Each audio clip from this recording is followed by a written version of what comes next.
Phone tapping case విచారణలో BRS మాజీ MP Joginapally Santosh Rao set office కి చేరుకున్నారు. ఫోన్ ట్యాపింగ్ కేసుకి సంబంధించి జూబ్లీహిల్స్ పోలీస్ స్టేషన్లో సెట్ అధికారులు సంతోష్రావుని విచారించనున్నారు. అంతకు ముందు నందినగర్లోని కేసీఆర్ నివాసానికి వెళ్లిన సంతోష్రావు సెట్ విచారణకు ముందు కేటీఆర్తో భేటీ అయ్యారు. వివిధ అంశాలపై చర్చించారు. ఇక కొద్ది రోజులుగా వరుసగా బీఆర్ఎస్ కీలక నేతల్ని విచారిస్తున్న ప్రత్యేక దర్యాప్తు బృందం ఇప్పటికే కేటీఆర్ హరీష్ రావుని ప్రశ్నించింది.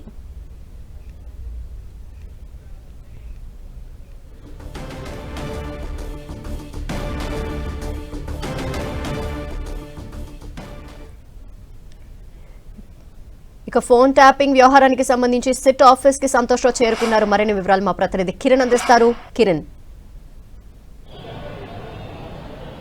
ధనలక్ష్మి, ఫోన్ ట్యాపింగ్ కేసులో బీఆర్ఎస్ పార్టీ కీలక నేత కొద్దిసేపటి క్రితం కూడా ఇటు హాజరయ్యారని చెప్పుకోవాల్సింది. సంతోష్ కుమార్ ని కొద్దిసేపటి క్రితం ఆయన కూడా విచారణకు హాజరయ్యారు. ఇక ఇప్పటికే ఈ కేసుకు సంబంధించి కూడా బీఆర్ఎస్ పార్టీ కీలక నేతలు హరీష్ రావుతో పాటు అదేవిధంగా కేటీఆర్ ను కూడా 7 గంటలకు పైగా విచారించిన సిట్ అధికారులు తాజాగా సంతోష్ కుమార్ ను కూడా విచారించబోతున్నట్టుగా మనం చెప్పాల్సింది. కొద్దిసేపటి క్రితమే ఆయన సిట్ ఆఫీస్ కి చేరుకున్నారు. సిట్ ఆఫీస్ కి వచ్చే ముందు కూడా ఆయన కేటీఆర్ నివాసానికి వెళ్లి కేటీఆర్ ని కలిసి ఆ తర్వాత ఇక్కడికి ఆయన చేరుకున్న పరిస్థితి కనిపిస్తుంది. కాబట్టి ప్రస్తుతానికైతే అప్పటి ఆ ప్రభుత్వంలో కూడా సంతోష్ రావు చాలా కీలకంగా ఉన్నారంటూ కూడా ఆరోపణలు వచ్చిన పరిస్థితి. కాబట్టి ప్రస్తుతానికి ఫోన్ ట్యాపింగ్ కేసుకు సంబంధించి ఎలాంటి అంశాలను ఆయన నుంచి వివరణ అడిగే అవకాశం ఉంది, ఎలాంటి ప్రశ్నలు సంధించబోతారన్నది కూడా కొంత ఆసక్తి మారిన పరిణామం. ఎందుకంటే ఇప్పటికే ఈ ఫోన్ ట్యాపింగ్ సంబంధించి కూడా బాధితులు ఆరోపణలు ఎదుర్కొంటున్న వారు నిందితులను కూడా కొత్తగా ఏర్పాటు చేసిన సిట్ 9 మంది సభ్యులతో ఏర్పాటు చేసిన సిట్ కూడా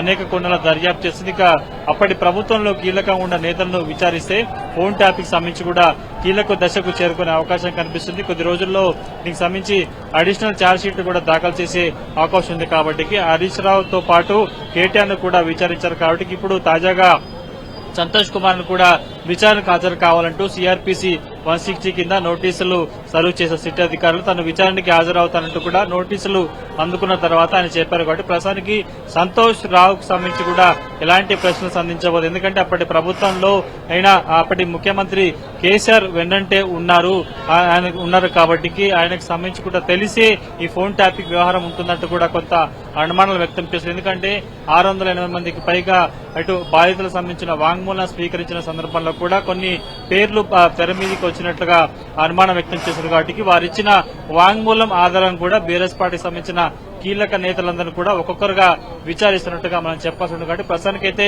సంతోష్ రావును కూడా విచారిస్తున్నట్టుగా మనం చెప్పాల్సి ఉంటుంది. కాబట్టి సంతోష్ రావు విచారణకు సంబంధించి కూడా ఎలాంటి అంశాలను ముందుంచబోతున్నారు, సంతోష్ రావుకు సంబంధించిన వివరాలు ఏమున్నాయి. ఎందుకంటే ఇప్పటికే స్టేట్మెంట్ ఇచ్చిన పలువురు బాధితులు స్టేట్మెంట్ ఇచ్చారు. కాబట్టి వారి స్టేట్మెంట్ ఆధారంగా కూడా ప్రస్తుతానికైతే సంతోష్ రావు విచారణ జరుగుతున్నట్టుగా మనం చెప్పాల్సి ఉంటుంది. కాబట్టి ఎందుకంటే ఇప్పటి వరకు బీఆర్ఎస్ పార్టీ కీలక నేతలు ఉదయం 10 గంటల నుంచి రాత్రి 7 గంటల వరకు కూడా సుదీర్ఘంగా హరీష్ రావు కేటీఆర్ ను విచారించారు సిట్ అధికారులు. కానీ సంతోష్ రావు విషయానికి వస్తే మాత్రం మధ్యాహ్నం 3 గంటలకు విచారణ హాజరు కావాలంటూ కూడా సిఆర్పిసి 160 నోటీసులు సర్వ్ చేసినప్పుడు పేర్కొన్న పరిస్థితి. ప్రస్తుతానికైతే ఆయనకు సంబంధించి కూడా ఎంతసేపు విచారణ చేయబోతున్నారు, ఎలాంటి అంశాలకు సంబంధించి కూడా సంతోష్ రావు వద్ద నుంచి వివరాలు తీసుకునే ప్రయత్నం చేయబోతున్నది కూడా కొంత ఆసక్తికరంగా మారిన పరిస్థితి. ఎందుకంటే అప్పటి ప్రభుత్వంలో హరీష్ రావు కేటీఆర్ తర్వాత కూడా ఆయన చాలా కీలకంగా ఉంటున్నారు.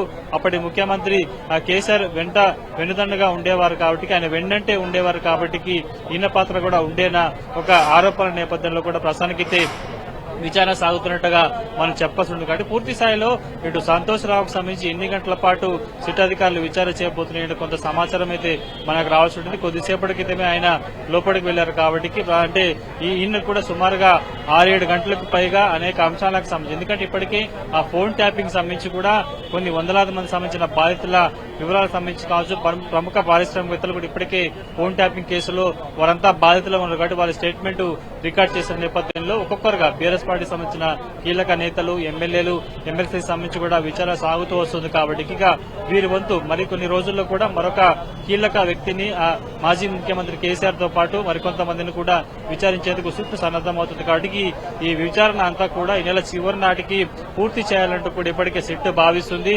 అడిషనల్ గా ఛార్జ్ షీట్ కూడా దాఖలు చేయాల్సి ఉంటుంది. కాబట్టి వరుసగా అందరికీ ముగ్గురికి సంబంధించి కూడా సిఆర్పిసి 160 కింద నోటీసులు జారీ చేశారు. కాబట్టి ప్రస్తుతానికి ఎలాంటి సమాచారాన్ని సంతోష్ కుమార్ వద్ద నుంచి సేకరించబోతున్నారు ఏంటన్న సమాచారం కూడా మనకైతే రావాల్సింది. పూర్తి స్థాయిలో కీలక సమాచారాన్ని కూడా సంతోష్ రావత్ నుంచి సేకరించే అవకాశం అయితే కనిపిస్తుంది. కాబట్టి ఎన్ని గంటల పాటు కూడా ఈ ఫోన్ ట్యాపింగ్ వ్యవహారంలో సంతోష్ కుమార్ విచారించే అవకాశం ఉంది. కొంత సర్వత్రా ఉత్కంఠ నెలకొన్న పరిస్థితి కాబట్టి కొద్దిసేపటికి ఆయన లోపలికి వెళ్లారు.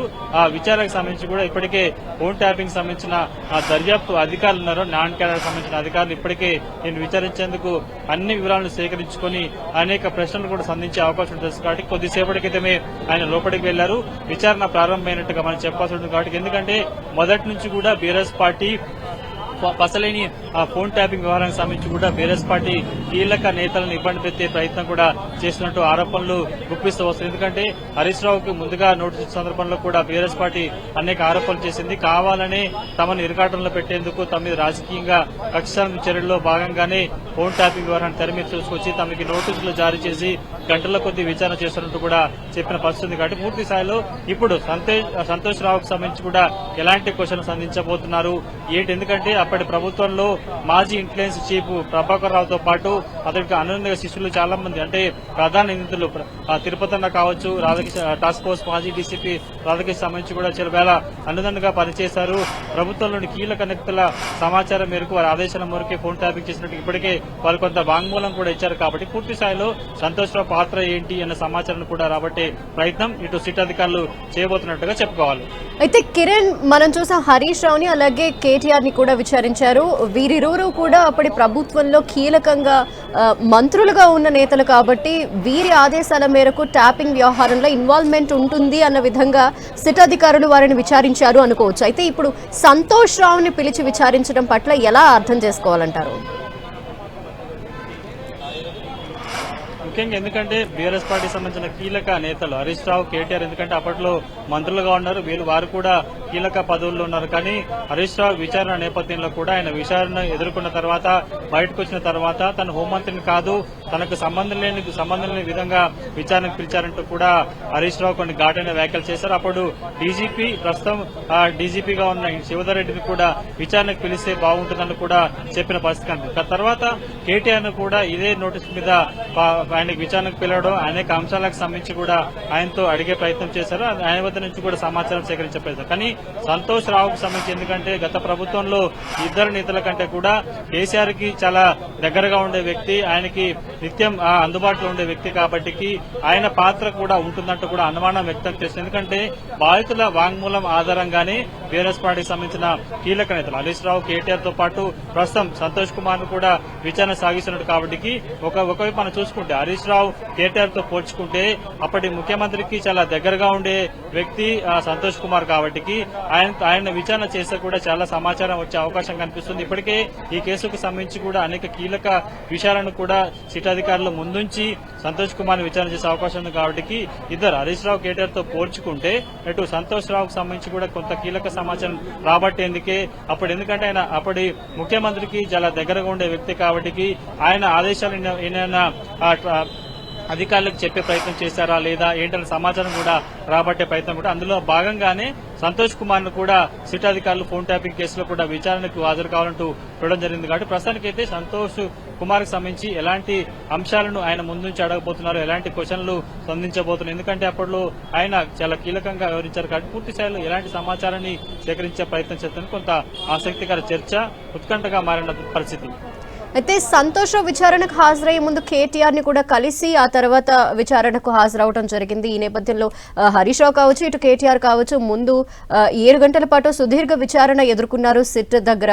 ఈ నేపథ్యంలో ఎటువంటి ఇన్పుట్ లేదంటే ఎటువంటి ఇన్ఫర్మేషన్ తో ఇప్పుడు విచారణకు వెళ్లారనుకోవచ్చు. వీరిరువురి మధ్య ఎటువంటి కీలక భేటీ జరిగిందనుకోవాలి. నిన్న సంతోష్ కుమార్ కి సిట్ అధికారులు నోటీసు సర్వీసిన తర్వాత కూడా వెంటనే హరీష్ రావు, కేటీ కూడా స్పందించారు. మాకు ముందుగా తెలుసు, ఒక్కొక్కరుగా నోటీసులు ఇచ్చే ప్రయత్నం చేస్తున్నారు, రాజకీయంగా ఇరుగాటంలో పెట్టే ప్రయత్నంలో భాగంగానే ఈ ఫోన్ ట్యాపింగ్ నోటీసులకు సంబంధించి కూడా ఆయన చెప్పే ప్రయత్నం చేశారు. కాబట్టి నిన్ననే సంతోష్ కుమార్ కి నోటీసు అందగానే కూడా ఇద్దరు కీలక నేతలు, ముఖ్య నాయకులు కూడా స్పందించడం జరిగింది. దీనికి సంబంధించి కూడా కొద్దిసేపటి క్రితం ఆయన విచారణకి వచ్చే సమయంలో కూడా ఆయనతో మాట్లాడే ప్రయత్నం చేశారు. నందినగర్ లోని కేటీఆర్ నివాసానికి సంతోష్ కుమార్ వెళ్లారు. ఆ తర్వాత అక్కడ చాలాసేపు భేటీ అయిన తర్వాత కూడా ఆయన నేరుగా సిట్ ఆఫీస్ కు వచ్చారు కాబట్టి ప్రస్తుతానికైతే ఇటు సిట్ ఆఫీస్ విచారణకు సంబంధించి కూడా నేరుగా ఇటు తెలంగాణ భవన్ లో నందినగర్ నివాసంలో కూడా కేటీఆర్ దగ్గర నుండి అక్కడ నుండి పరిస్థితులు కూడా పరీక్షిస్తున్న పరిస్థితి కనిపిస్తుంది కాబట్టి పూర్తిగా ఎందుకంటే హరీష్ రావు కేటీఆర్ ను కూడా ఒక్కొక్కరిని 7 గంటల పాటు విచారించారు కాబట్టి ప్రస్తుతం సంతోష్ రావును కూడా సుదీర్ఘంగా విచారించే ప్రయత్నంలో భాగంగానే మధ్యాహ్నం 3 గంటలకి విచారణకు హాజరు కావాలంటూ కూడా సిట్ అధికారులు నోటీస్ తెలుసుకోవాల్సింది కాబట్టి ప్రస్తుతానికైతే విచారణ ప్రారంభమైంది. ఎలాంటి అంశాలను ముందుంచి సంతోష్ కుమార్ ని విచారణ చేయబోతున్నది కొంత ఆసక్తికర చర్చ మారింది. Okay, thank you Kiran.